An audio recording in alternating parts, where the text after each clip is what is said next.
In the next 10 years, 60% of the scientists and the engineers in the United States will be retiring.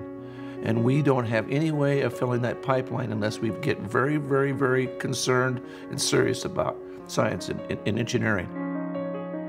So almost by any measure, we're looking at a shortage of physicians into the future. We do everything we possibly can to find employees that have the right education, that have the right passion. For us, without them, we're nothing. As engineers specifically here at Triumph, we're looking for people with very strong math skills, as well as the ability to work with interpersonal and multiple discipline groups.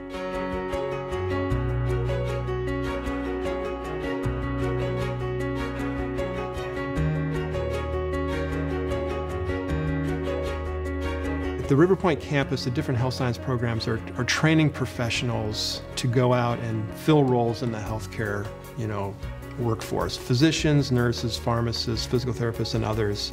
As you go down this road and your industry begins to grow, you need more and more people trained in these areas that can participate in this sort of work.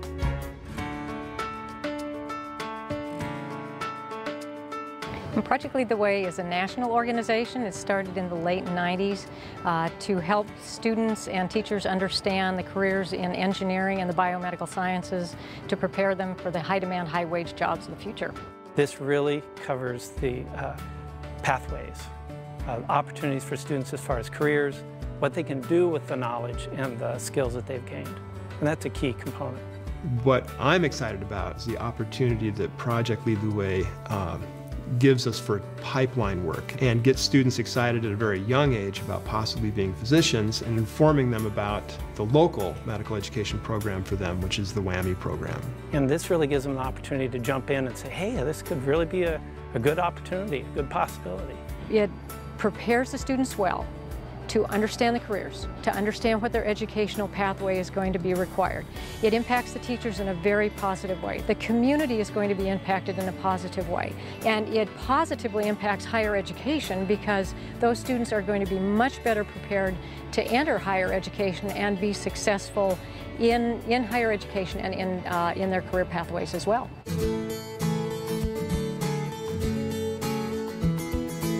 First Robotics is a national competition where high school students are asked to design a robot to do a specific task.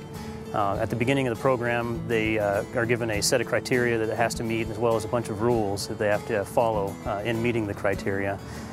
Once the competition starts, they have 6 weeks to design and build the robot, and at the end of the 6 weeks, it's a competition between all the robots from each team to see who's the champion for the year.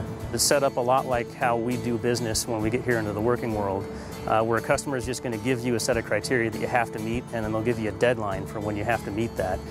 So the nice thing about the First Robotics is it gives the students some advanced knowledge of how that's going to work and how it's going to function, so that they can start developing those skills prior to leaving college rather than having to develop them once they're at the workplace. The mentors in First make everything possible, and they also help educate us so that we can succeed in engineering fields in the future.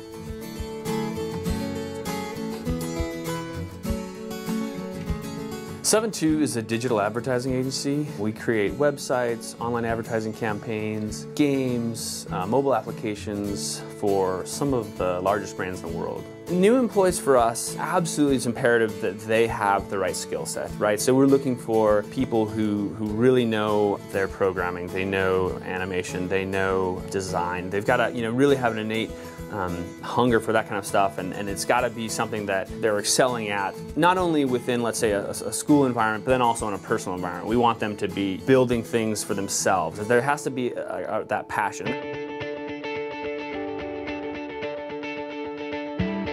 STEM is, of course, science, technology, engineering, and math. And it's much, much more than that. It's a way of how to look at teaching and how we change the way we teach.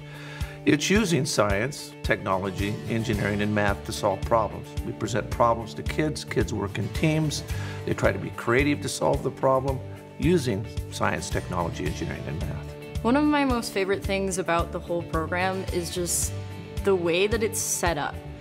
You're not doing just a bunch of different assignments throughout the year, you're actually focusing on bigger projects. Even in little day-to-day things, I notice what I've been learning in the program since my freshman year. It just opened up my eyes on how the world runs around me.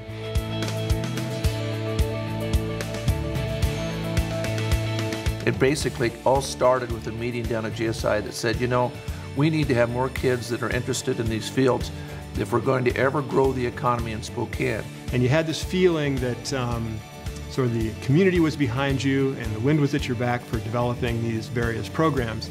And much of that energy comes from Greater Spokane Incorporated. I believe that businesses need to help bridge the gap between education and the real world.